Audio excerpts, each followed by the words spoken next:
Welcome back, Mr. Ron Ace Sports from the Oddsbreakers and the Inside Blitz to the podcast. You can follow him on Twitter at Ron Ace Sports. Ron, man, springtime is in the air. NFL draft is in the air. How are things treating you? This is my time of year, Kiev. Everybody loves that March Madness, those first 4 days of March Madness. This is my March Madness, the 3 days of the draft and the 2 weeks leading up to it and the hype afterwards. Can't get enough of the NFL these days. And this is my time of season, so I'm good to go. Oh, fantastic. I know it is. It's creeping up on us. I think last year's draft was later, right? Because of COVID. If I remember correctly, it was late May, but now it's like in 2.5 weeks? 2.5 weeks, yeah, 15 days to be exact. Las Vegas, from what I hear, they're not getting the buzz yet, but it's going to happen pretty soon. There's going to be, they hope, 300,000, 500,000 people on the streets. That's what they were hoping pre-COVID. So it's crazy enough in Vegas. We'll see what happens. Oh my God. I always like to avoid the strip, but now I have to really avoid it if I go out there. No, in all seriousness. I like NFL for TV, and I'm going to be watching the draft on TV with some beers. There's nothing like that Thursday.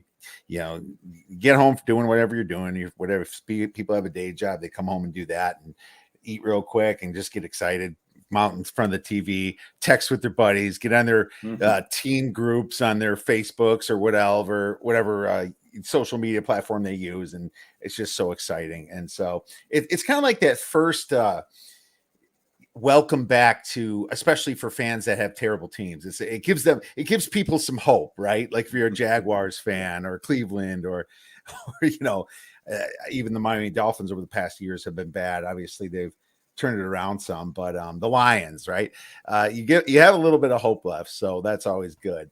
And then your hope sinks later. But anyways, as of last year, you saw a lot of hype just from the draft and some of these changes as they kind of came through. But speaking of hype, Ron, let's just start with the quarterbacks here in the class of this draft. What are your thoughts about the quarterback class, and how does this stack up against quarterback classes from the past? Okay, well, Kiev, this is buyer beware. I mean, we all want to get the next great quarterback, and everybody laments that they passed on Mahomes or they passed on, you name the quarterback that's risen up and become a star, even Russell Wilson. This is just not the draft to do it. It's a run-oriented group of quarterbacks. We know 2023 is going to be a great year. We know high schools and colleges are grooming quarterbacks for the new NFL, the more run-oriented. This is kind of a break in the action. We've got 5 quarterbacks that are probably going to go in the first round. I think it's better than the draft that we saw EJ Manuel a few years ago, maybe a decade ago now, go 16th. That was the first quarterback selected. I'm comparing this draft to the one that Cam Newton came out of, the 2011 draft. He went first. Jake Locker went 8th. Blaine Gabbert, who's still in the league, went 10th. Christian Ponder, who's long out of the league, went 12th. Colin Kaepernick went at near the top of the second round, and we know his story. And Andy Dalton, who was second on my board that year, went somewhere around 35th or 36th, so also top of the second. They went back to back. I think this draft compares to that one, where you're going to see, of the top 5, 2 misses for sure, and probably 3. I mean, at least with Cam Newton, they went to a Super Bowl, and he was also the champion and had some really good stats that year. It's funny, and this is something that we all got to question ourselves on. Nobody likes this draft for quarterbacks. Nobody. So that means that this is probably going to be the best quarterback draft of all time, and we don't even know it, right? It's so funny. You wonder why, but the truth is yeah, I mean, you can pick holes in a lot of these, and I'll be honest with you, Ron, I'm not as infatuated with the quarterbacks in this draft as I am in others either, but there's also reasons why that no analysts like this draft. I think there's 2 big reasons, Ron. I think number one is because CJ Stroud and Stetson Bennett, in the Alabama quarterback, Bryce Young, they were the best quarterback statistically, and they're not coming out because they're too young, right? So it's almost like it's almost like people are comparing the guys coming out to them. But you have to remember that they also played with 5 stars, all over the place, Alabama, Georgia, Ohio State. So that's one thing. And number two, I can't remember a draft class quite as much hype as Zach Wilson and, obviously the Bears quarterback. I don't know why he's escaping my mind right now. And Justin Fields. Yes, Justin Fields. Thank you. I'm a Bears fan. I can't remember this. See, I have to get my my whole football back. Trevor Lawrence. Massive hype for these guys, and they all seem to do terrible. Well, in their situation, right? It's not like the Jags hit their 6.5 win total with Trevor Lawrence, or Zach Wilson did anything to the Jets. And there's only one that really turned out well, and there's of course the guy under Belichick, right? Mac Jones. So it's funny. It's like these quarterbacks had such high expectations coming into last year, and they faltered just because they're on bad teams, whatever. So I think that also gives a negative look to this class because people are thinking to myself, well, geez, even those guys came out and failed, right? The NFL is tough. Mm-hmm. So I'm thinking those are a couple reasons. Of course, the metrics as well. But I got to ask you this. What's the difference really between a Bailey Zappi and a Zach Wilson? Zach Wilson drafted number 2. What's the difference in these guys? They're about the same size. They had about the same numbers. Bailey Zappi actually broke records at Western Kentucky, like 6,000 yards, 70% completion. It's like the man was amazing. And if you look at what Zach Wilson did in BYU, his schedule was easier than Western Kentucky's last year. And it's like, how the hell is he drafted number 2 and Bailey Zappi's like not even in the top 5 in most analysts? Yeah, I look at it as I scratch my head. It's like, wow, has the narrative changed, Ron? Well, I'm a big believer, whether it be football, business, or anything, in person-team fit, person-organization fit. And I think what happened is last year's quarterback class has yet to reach its peak because the organizations they were drafted to, Jacksonville, the Jets, Chicago, they didn't have the structure in place for a quarterback to succeed. It could have been coaching. It was clearly offensive line. Most of them were missing tight end, which is a young quarterback's best friend. They were set up to fail.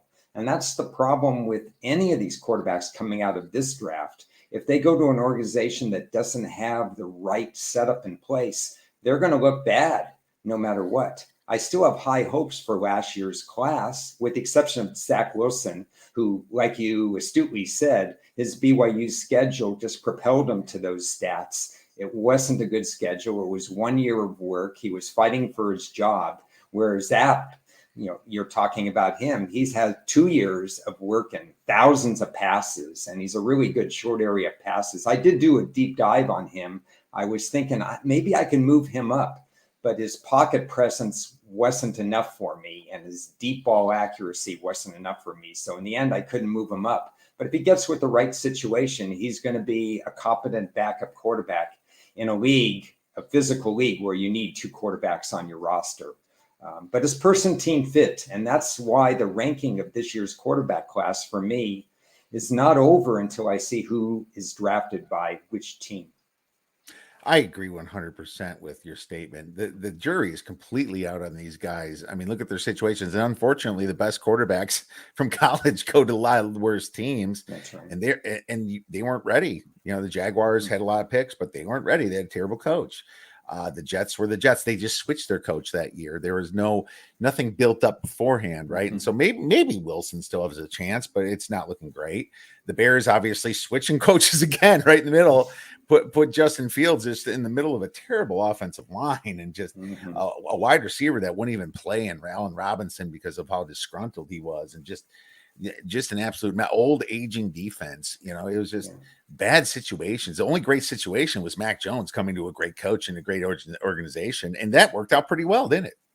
Sure did. And Pat Mahomes thanks Kansas City for drafting him, and Lamar Jackson thanks Baltimore for drafting him because it sped up their learning curve. It did. It absolutely did.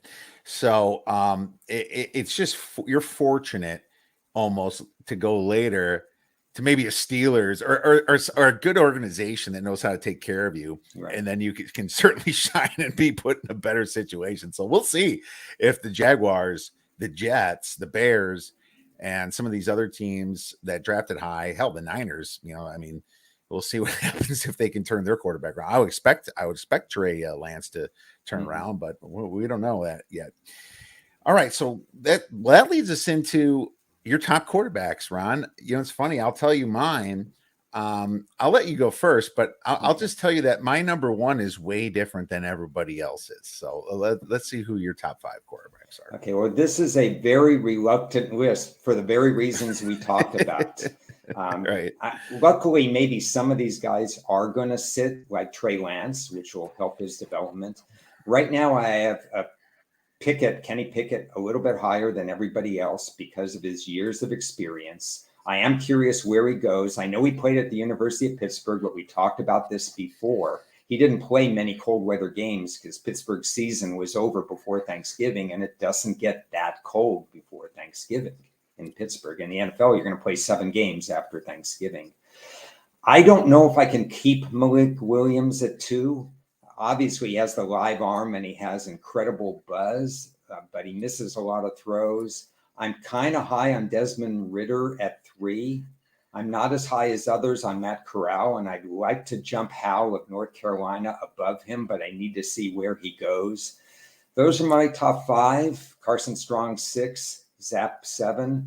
And it's a fluid situation, but that's where I'm at right now. Yeah, and I picked a lot of holes into these guys as well. And to be honest with you, I struggle with my top 3, and I think I could move them around depending upon the situation. Funny enough for me, I have Carson Strong number 1, and I'm one of the very few people that do. The reason I do is because of all the adversity he faced. He tore his knee up in high school, and that dropped his ability to go to a number 1 college. He dropped down to a 3-star from a 4-star or something like that. So he ends up settling in Nevada, but he had a great 2 years there. I like his size at 6'4", 9.5-inch hands. He looks the part to go to kind of an air raid to pro style offense from what he did in Nevada. Because you remember Nevada had a good running game too. He did a lot of great things. And his 70% completion percentage, 36 to 18 to interception ratio, I thought was really good. So just his translation with the size, the hands, what he's went through, and his completion percentage. And it's not like the Mountain West was terrible. Boise State's been good. You remember San Jose State was good for a little bit. Yeah. So I just think he's possibly the number 1 guy. Now I'll throw Malik Willis in at number 2, but only really for one reason. And it's because he's kind of fits the new age scheme. If you look at like what people look at Lamar Jackson and Kyler Murray, right? The guy that can check down once or twice and then smart enough to run and gain 8 chunks of 8 yards. I can see that in Malik Willis. But what I also liked about Malik Willis is I watched Liberty. They've only been Division I for 4 years. They don't have a good football team. That team was all Malik Willis the last 2 years. I mean, he played with very, very below average talent at Liberty, very below. And so I almost thought that their success was just basically on because of him. And his quarterback rating was actually higher than Lamar Jackson's in his college career than Lamar's. Now, obviously, we didn't know Lamar would be this great, and his draft stock wasn't all that high. So I could see him fitting into a scheme if they use him correctly. And that's why I wonder if Matt Rule is going to draft him and try to be a little bit more of a wild card this year. I almost think that the Panthers would have to go for something like that. In spot 6 because they don't have the later draft picks. It's do or die for the coach on the hot seat. He needs to go wild card in this situation. Number 3, I have Desmond Ridder, Ron, and he's 6'4", 10-inch hands, 4.52 40. That was really surprising for me. He moves really fast, and he knows when to run. And he was obviously on a great winning team in Cincinnati, but he came back in some games, that Notre Dame game. Second leading rusher on the Bearcats the last 2 years. He's got the Josh Allen type, with some upside there. He's compared to Josh Allen, and I agree with that. He's tall, big, smart, makes great decisions. He could turn out really good in the NFL. Number 4, I actually have Matt Corral, 6'8", Oh, he's listed at 9.5-inch hands, 4.64 40, a little slower. I mean, compared to Ritter and Willis, but I mean, dual threat quarterback, deadly accurate in the seam routes. I like what Matt Corral was able to throw in the seam routes, and I think that's an NFL pass. And I know under Lane Kiffin's air raid offense, it doesn't always translate, but I seen him really fit some tight balls in there. So I was really impressed by him. And I have Kenny Pickett number 5, and the reason is because of his hands, Ron. It's 8.25 inches, and that really worries me. If you remember guys like Kyle Allen for Carolina, constantly fumbling the ball, you have to make a faster pass than college, right? You have to get the ball in and out, up and out. That usually leads to possibly fumbling the ball. And with Kyle Allen doing that on Carolina a lot, and they moved from him, that makes me think Carolina's not going to pick him because of that really small hands. I think my hands are bigger than 8.25. I'm not exactly dunking basketballs, palming footballs, throwing them that well. But but here's another question I have on Kenny Pickett. Was a lot of his success due to Mark Whipple, their offense coordinator that Nebraska quickly swept up this year? So I'm wondering that too. I think Pickett did a great job. The fake slide was really cool, obviously. Yeah. But I mean, I do like his 42-7 touchdown interception ratio, and I have Bailey Zapp 6 because I don't know what to do with him, and I think he did great for what he did, but it was all system based really for Bailey Zappi. So I couldn't move Bailey Zappi up either, but I still like my comparison being like his numbers were the same situation, very similar to Zach Wilson, and the whole perception has changed on that. So that's where I'm staying here, and we'll see. I mean, Carson Strong's my wild card, so I wanted to be a little different. Oh, well, yeah. Okay. Well, let me give you a few comments because I'm not going to disagree with anything what you say because it's a quarterback shuffle. Where are they going? Last September, I had Carson Strong number 1. So I'm not in a disagreement at all. What I don't like is he took too many sacks late in the year. I like to compare them against teams that I think have pro-style defenses. And I hate to use just one game as an example, but San Diego State is a measuring stick for me because they play NFL football defense with the defensive backs that they have. And I thought he was a little slow to process out of the pocket. If you give Carson Strong a good offensive line, I know Willis can throw a mile, but I think Carson Strong throws the best deep ball of the quarterback class. So I do like him in that regard. And okay, good, cool. The Desmond Ritter comparison for me is actually Andy Dalton, a guy who knows how to run. Dalton ran a lot at TCU. He ran on Wisconsin in the bowl game. He won that bowl game with a much smaller roster because don't remind me. I was there, so I was there too. Okay, well there you go. I may have sat next to you. I didn't know you at the time. It was a great 2011, I believe. 2011 that was. Fantastic game. And you could see what Dalton's skill set was right there. And I think with Ritter's 4-year body of work, as Mike Tomlin, the Pittsburgh Steelers coach, would say, 4-year body of work, which he covets, I think put him in a situation where Ritter is smart, like you said, and he makes the right decisions. And he can run in a quarterback league now that means you have to be a little bit more mobile than Big Ben and people like that. That's why Ritter belongs in that group and has first-round consideration for me. Matt Corral, I'd like to lower him, to be honest, because I think he's too much of a runner and too much of a short area thrower. And I love the accuracy, but he's going to have to fit in the right scheme.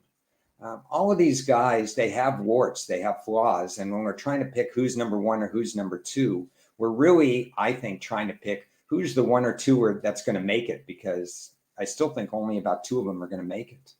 Only based on the system as well. They have to be brought in the right system, and that's gonna say who's going to make it. It's interesting to me of all these. Like I can name at least 4 organizations that need a quarterback. I mean, Seattle, Pittsburgh now, especially with the tragedy, Carolina. There's one more, the Lions. it's like a lot of these are bypassing quarterbacks this year because they don't like the class either. So I'm really excited to see if they're just being super quiet about it, and if there's any like, noise that they're trying to throw out there just to try to distract people from a quarterback they want. That's really interesting, because if they spend too much time with these guys, the media will pick up right away and they'll be like, this guy's going there, and then all of a sudden the odds change and all that fun stuff. So that's kind of brings us into the draft, and I'm really excited to hear some of your thoughts on it. And we're going to talk about the positions, about the totals on the quarterbacks, running backs, wide receivers, a few things like that. But before we get to that, I'm going to ask you, what would you do if you were the Jaguars drafting number one? What I would do is erase 2020 and hire a new coach in 2021. But since we can't, erase the Urban Meyer from the record books, I think you have to protect your investment. I know edge rusher is probably the right move, and for personal reasons, I'd rather have Hutchinson go number one. And it wouldn't be a bad move to go edge rusher to pair him with the other Josh Allen with Jacksonville. But if Jacksonville wants to succeed, they have to keep Trevor Lawrence upright. So it has to be offensive line, or it has to be defensive line at number one.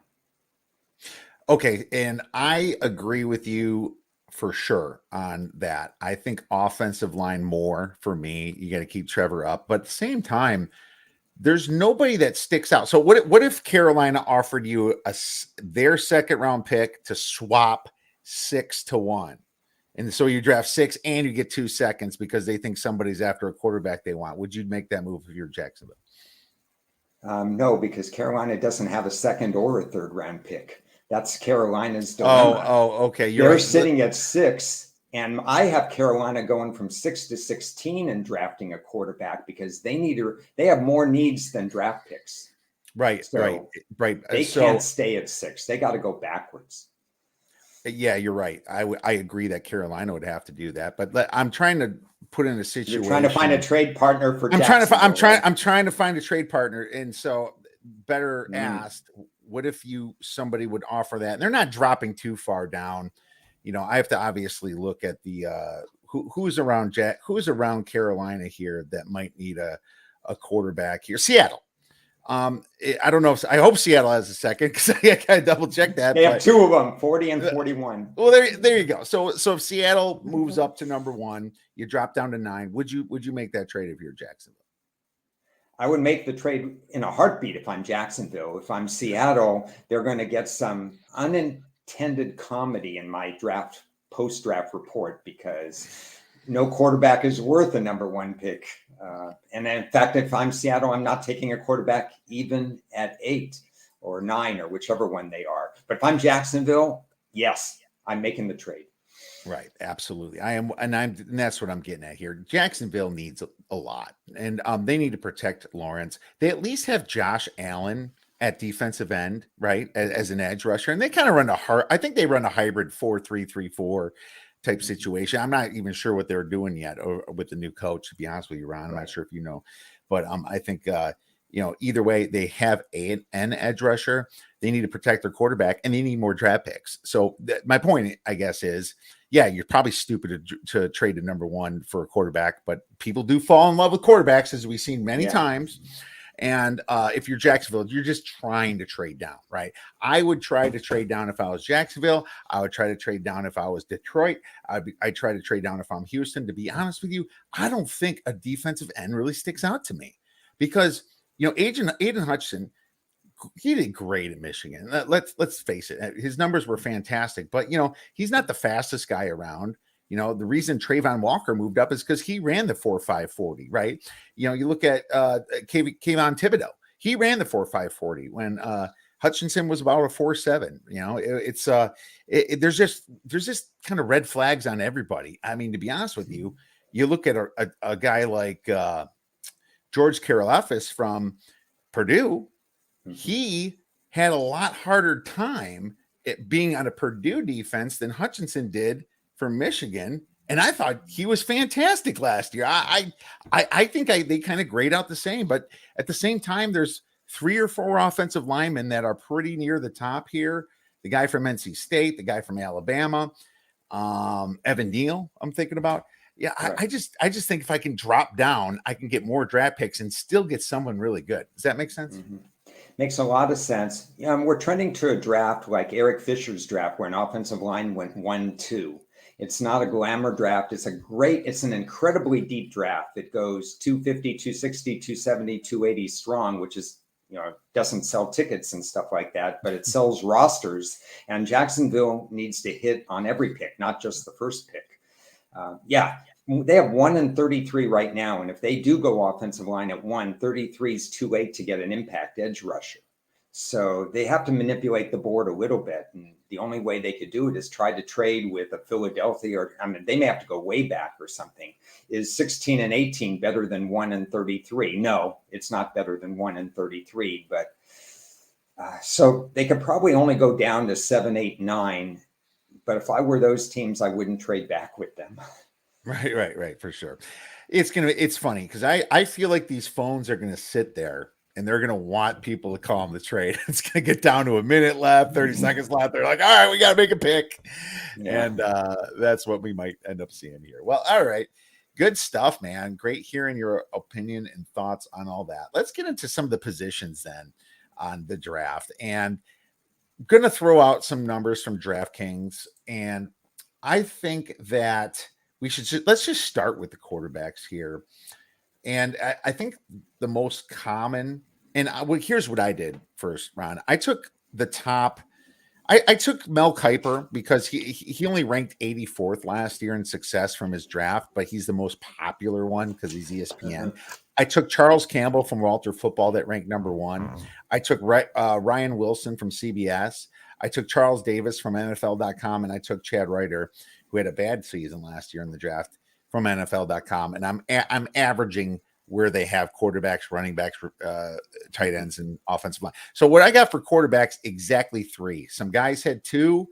One guy had 5, which I really would like to throw out, and maybe I'll redo this later. Mhm. And then it kind of looks like it averaged out at 3, but I think it's actually a little bit towards the under.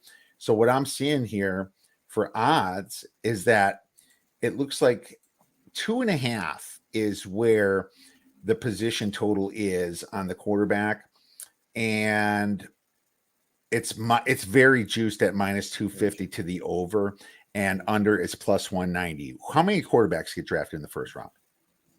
In my perfect world, quarterbacks get drafted at 16, 20, 30, and 32.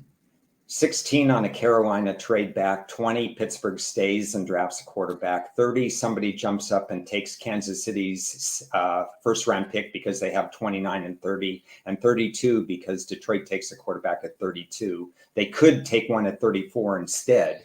So that gives me as many as 4, probably closer to 3, but this is not one of those 50-50 propositions. If you're laying minus 250, you have to be, 80% sure, 90% sure. Every time you make a play, you have to be considering return on investment.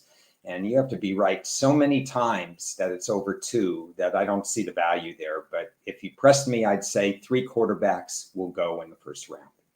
Okay, and that's fair. And I didn't make a play on it because I'm a little bit over 2.5. I'm enough over 2.5 where under 2.5 is at plus 190 is not good. You need to be 75% at minus 300. So it's the way I look at it is the narrative on the quarterbacks being so bad could just filter into all these GMs, because let's just face it, the GMs do follow the media plenty, and me and you both agree too. This is not the greatest quarterback class. It's not even somewhat good compared to some of them from what we see. I mean, right? But I see 2 for sure, and it's pushing it to get the 3. And I do think that 34 might hit. I think it might be the 34 and not the 32 that hits with the Lions. Yeah, okay. Does that make sense? I think that's a dangerous one because, but at the same time, the Lions can try to get cute and not draft that quarterback at number 32, and then someone trades with Jacksonville's 33. And then jumps them to get their quarterback. So you wonder if they're going to panic to do that. So that's good. I am not going to take a play on that right now unless we get closer and we have better information. So good stuff. How about offensive line? The total is under 7.5 minus 140 or over 7.5 plus 110.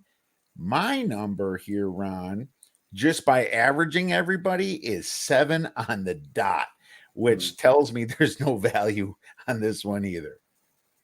I see no value whatsoever. I think because there are 4 offensive tackles that could go as high as the first 9 picks, really. There's the guy from Mississippi State. There's the guy from the lower level college. I think his name is Penning. I can't remember the college exactly. No, it's North Dakota State or something. I have to double check. One of those, North Dakota State, Northern Iowa, one of those. North is in the name, I think. So we got that. That's 4. There's going to be a center that's going to be considered out of Iowa. There's 1 guard in there. There's a couple later tackles. It really looks like a 7 or 8. It's like you said, it's way too close to call. Yeah, I agree. And you're right. It was Northern Iowa, Trevor Penning. Is that one? I think it's too close to call right now. I personally like offensive line. I think it's smart to draft them in the beginning. And I personally, if I'm all the GMs at once, it goes way over 7. So that's how much I value the trenches if I'm making this draft there, Ron. Let's go to a position group I hate. And I hate this group so much that I always lose on betting they're under. It's good. And it's not smart for me. And I didn't do it last year, I don't think, but the wide receiver group. And I was so frustrated. And I think it was 2020 where there were 7 or 8 wide receivers picked in the first round. And I took the under. It might have been under 7.5 or 6.5. I can't remember. But I remember being upset about losing it because I was like, wide receivers do not move the needle. What's going on? So at the end of the season, what I did is I looked at every single team that made a first round pick on a wide receiver. All 7 of them did not make the playoffs. So I was like, I felt redemption after that, but I still lost my bet, which, still pissing me off. But at the same time, I don't think wide receivers move it. I don't think it's a great wide receiver class either, but you're getting a pretty low number on wide receivers, 5.5, and the over is minus 180. How much flash do these GMs have to go after a wide receiver that they think is going to really help their team out? Okay, well, you have to do a mind meld with the GMs to know what they're thinking. This is an ever increasingly offensive league. So GMs are valuing wide receivers, even if we, who study win totals and correlation with win success, feel that wide receivers do not move the needle. The splash is wide receivers, quarterback. The splash is offense right now. So I take that. And then the GMs, they're changing so much now. We got 5, 6, 7 new GMs. So it's a little tougher on that regard.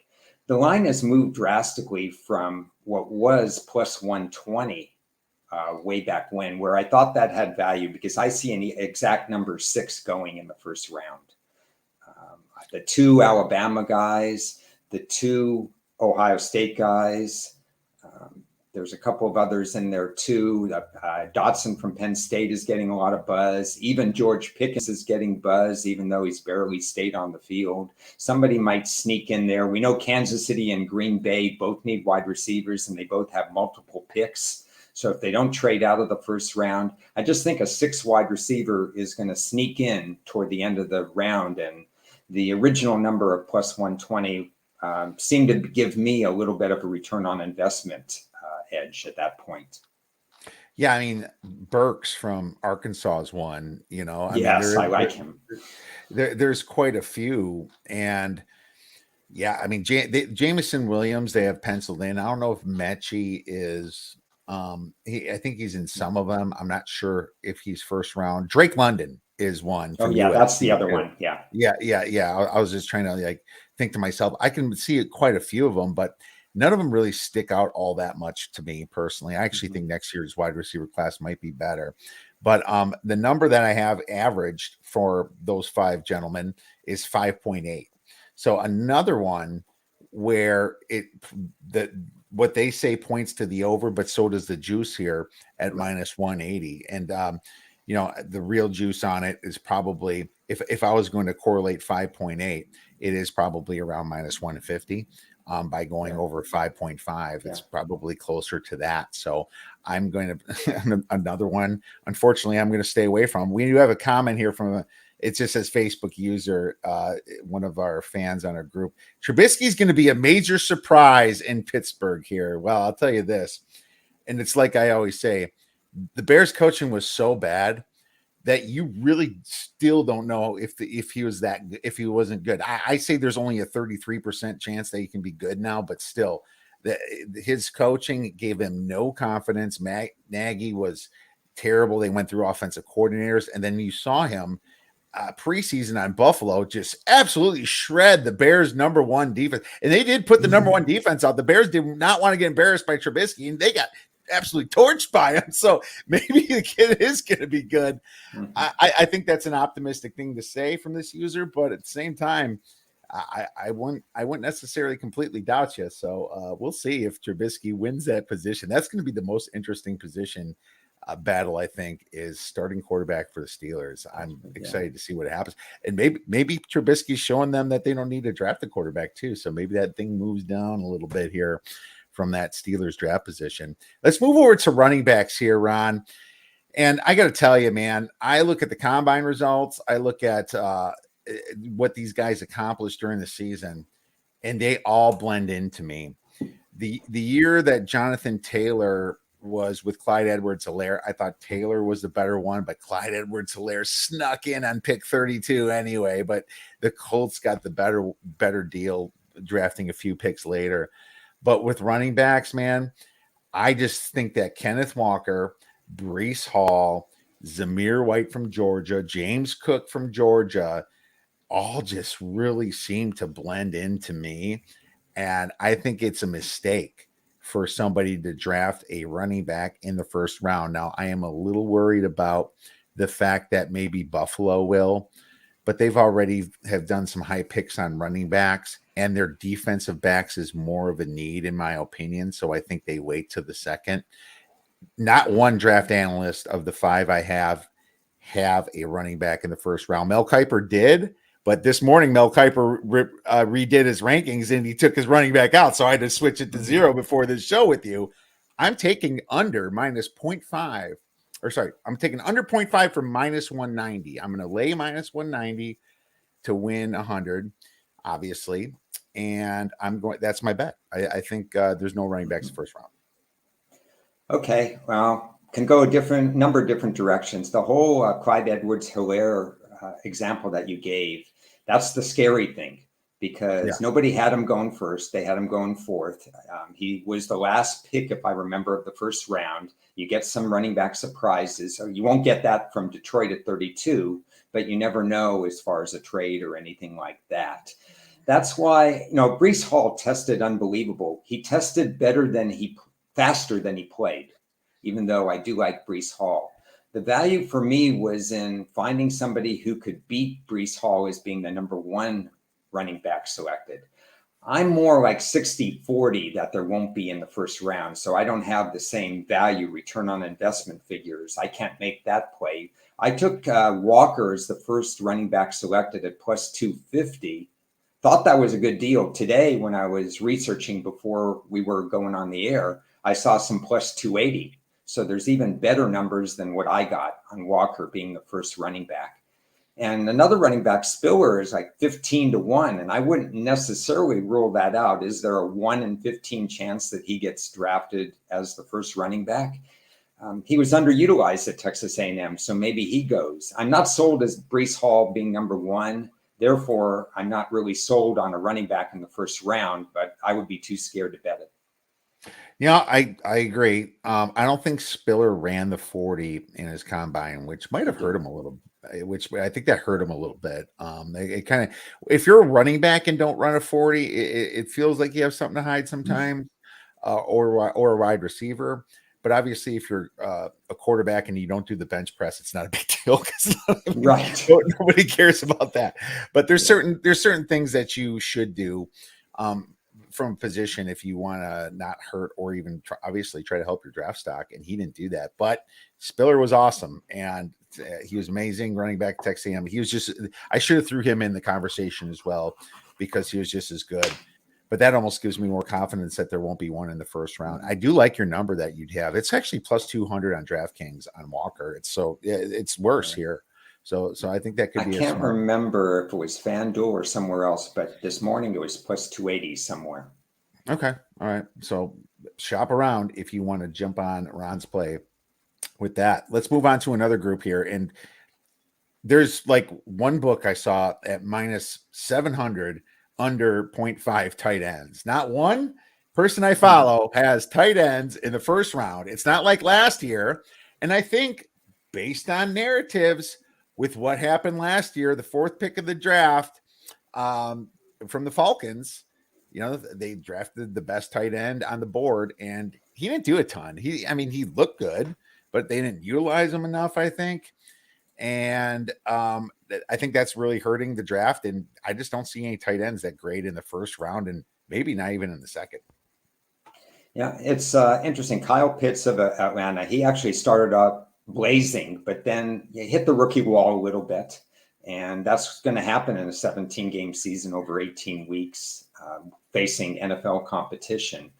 The issue there was supply and demand. After Kyle Pitts, there was no one in the ballpark. I love this year's tight end group, but we're talking about first tight end around pick 50 because they're all very close together. You can make a case that 10 of them are going to have really nice careers in the NFL, and I have my eye on several of them, but not one of them stands out. And therefore, if I'm an NFL GM, I don't want to be at the top of the chain drafting a tight end. I want to get in like as the second or third tight end drafted because I want to get in right before the floodgates open, but I don't need to be the first one because they all look very similar to me.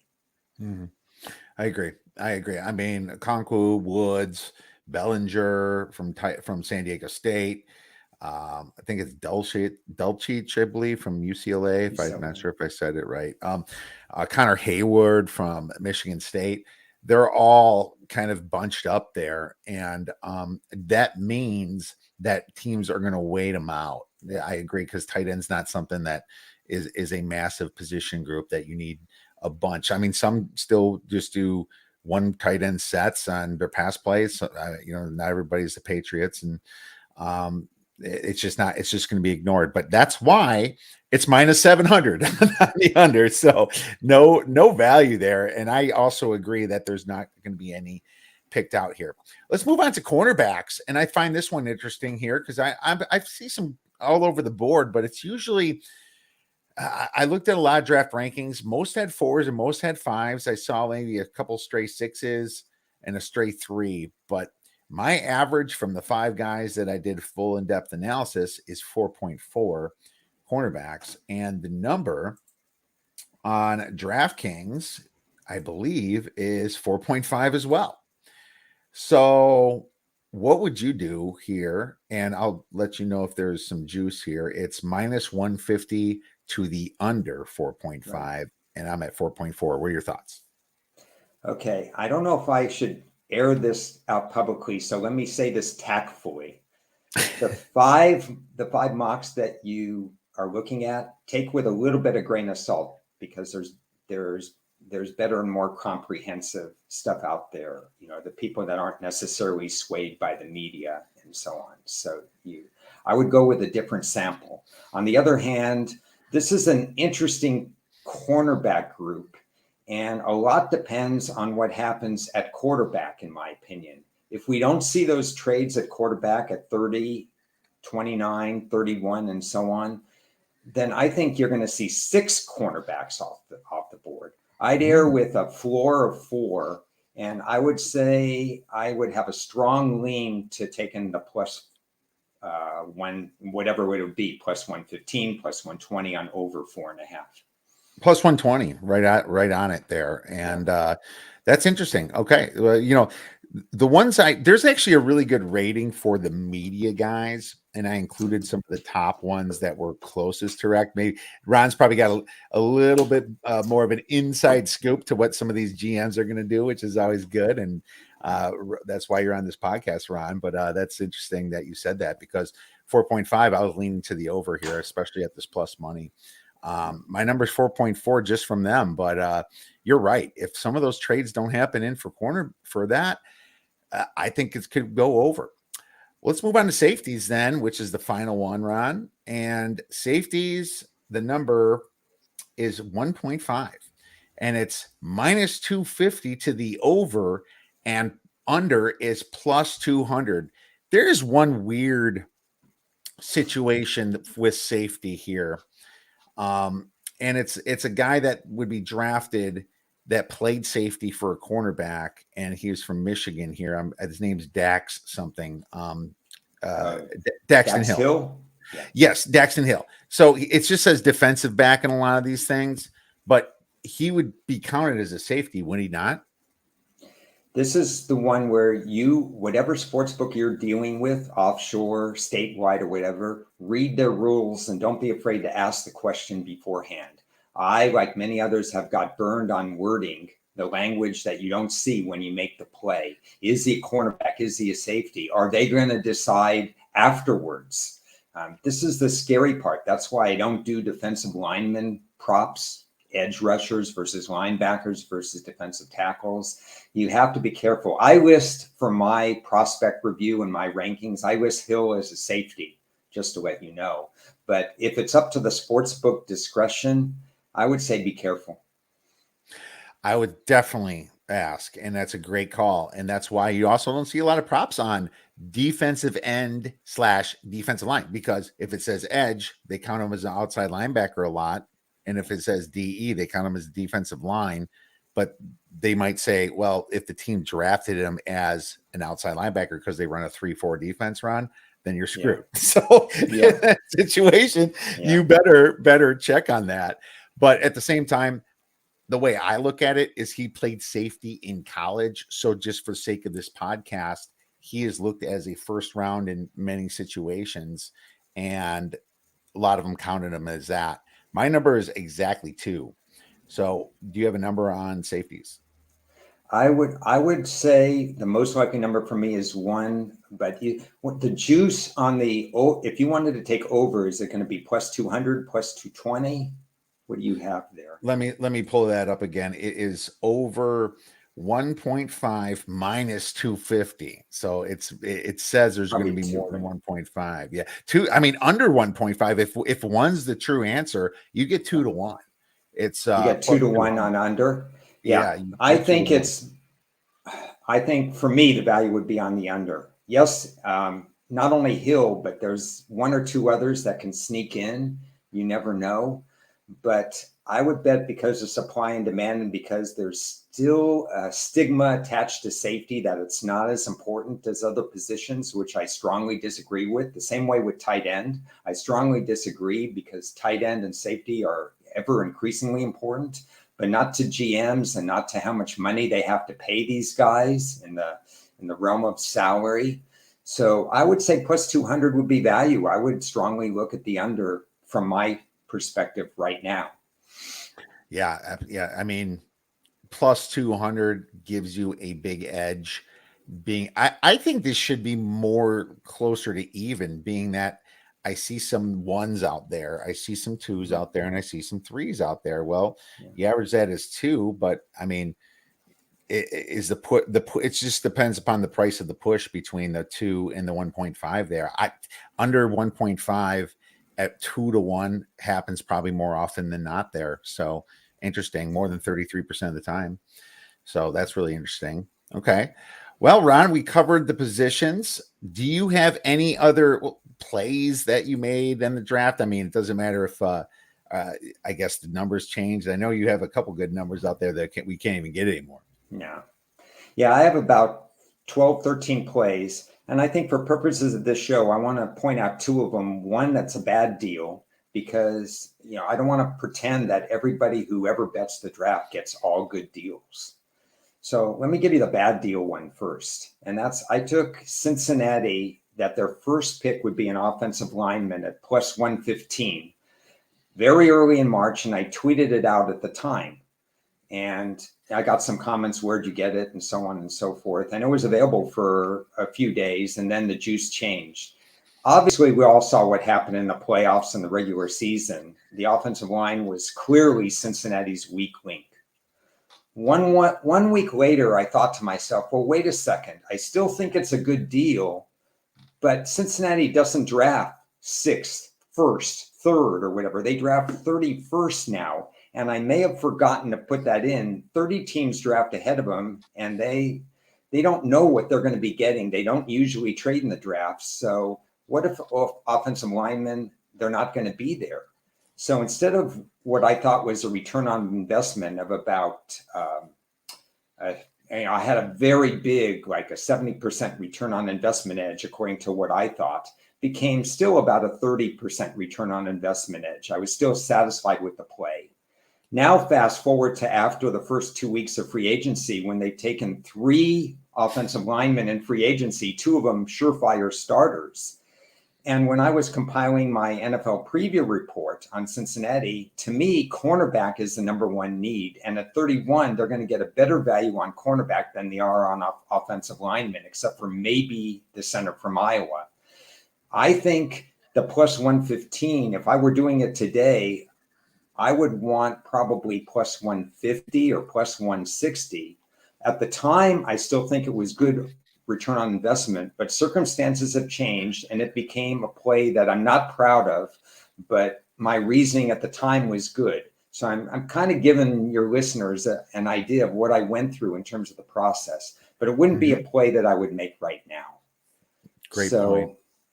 An example of a play I appreciate your honesty. I mean, that is the greatest thing you can say. I mean, we think through things and then we miss things that could happen all the time as a sports bettor. And you pointed out a flaw that you had, which I'm very gracious that you did. I mean, people that do this are the most trustable people that you can find in the media, online, wherever you follow them. That is very important. And since you brought that up, I'll bring up a quick one of mine. I drafted I thought a quarterback would be selected first. I thought, I did this about 2 months ago, before the NCAA tournament, all that. I took all 3 around the 50 to 60 to 1. So it's probably 18 to 1. Right. And I made small plays on it. I just thought that, one of these is going to hit because Jacksonville is going to be able to dump that. But what we learned to find out is the quarterback did not get in. No one fell in love with one, and with correct reason. I thought that, people are going to be dying for Pickett. I thought that Carolina would be overly excited and find a way to move up. And you say they should move down, which I don't disagree.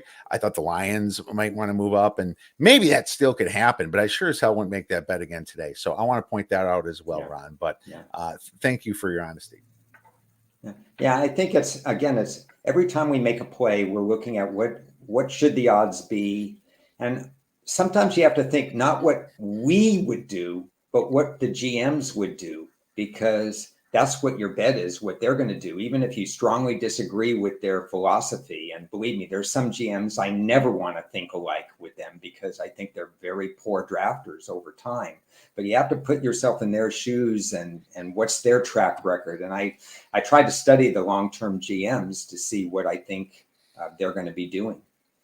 Yeah, absolutely.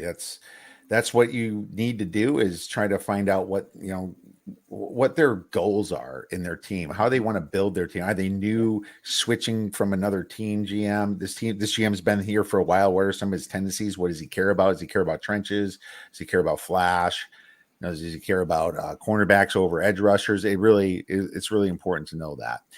And so why don't you give us one of your good ones then? Better give you a good one. Well, one that I'm proud of that I'm against the grain on would be Gardner from Cincinnati, a shutdown cornerback, where his prop is anywhere from under 7.5 to under 10.5. I don't know who got the 10.5, but that's a great deal. But it's out there. But under 7.5 is the prevailing number, and I have him going anywhere from 4 to 7. And I still like that play. It's pretty much a 50-50 play. It's still out there. I think the Jets and the Giants are in contention for a number of positions: offensive lineman, cornerback, edge rusher. And I personally think he doesn't get past 7. So I sort of like that play. It's available. The one that's not available that I like was who would be the first Georgia person the Georgia draftee selected. It was Trayvon Walker before he got all this buzz against, I believe it was Dean, the linebacker, and Davis, the defensive tackle. And in my research, defensive tackles usually get slotted. They go a little bit later because they could be 2 down guys instead of 3 down guys. Everybody values edge rushers. Now, Right. you talked about juice. How many people want to lay a lot of juice? But again, it's return on investment more than juice. I had to lay minus 175 with Walker. And that meant I have to win that play pretty close to 2 out of every 3 times to get a decent return on investment. And that's what I believed. I believed that it was in the 80%. I believed that I could win that play 4 out of every 5 times. If you believe that you could only win that play 2 out of every 3 times, I'm not sure you should make the play because you're giving yourself a very low threshold for profit. But because I had an 80% profit, I did lay the 175. That was like in the with Walker. top 5 No, or no, who would go first? okay, who would go first? Of those 3 players, Walker, Davis, and Dean, the linebacker, who's very, very good. But Walker plays the most important position of the 3. That's great. It's a great prop. I mean, he's slated in the top 5, right now. He's really moved. Yeah. I mean, minus Trayvon Walker is the top 5 play at DraftKings at minus 550. Then Ikem Nkonkwo is minus 280. Evan Neal is minus 250. Kevion and Thibodeau is plus 100. Ahmad Gardner is plus 135. And if you want to talk about Ahmad Gardner, top 10, like you mentioned before, he's the top. He's actually the favorite to go top 10, which is minus 500. So they know that he's going to be really hot coming into this draft here. And I'm not even sure that minus 500 is not bad value there. I'd have to really check out how missable he is, I guess. But geez, man, that's some great bets you placed this year, Ron. So fantastic job, man. Well, we're out of time. Where could our listeners and viewers follow you, check out your shows, and get your great information? We do the Inside Blitz show with Las Vegas Chris, who's very well known and certainly a friend and gives a wealth of information. And my longtime friend and inside knowledge, Ted Sobel, he's available as well. We do that podcast. We don't have set times. We do them as we think of current topics, but we're 1 or 2 times a week. We'll have some guests on as well. We had Kiev on our show just last week. And this is draft season. You can find me there. I'll be tweeting out where some of my stuff may be available because I'm starting to publish some of the stuff as opposed to keep it a secret. And good luck with everybody's play. And Kiev, special thanks for having me on. Yes, thank you for coming on, Ron. Follow Ron at Ron Ace Sports.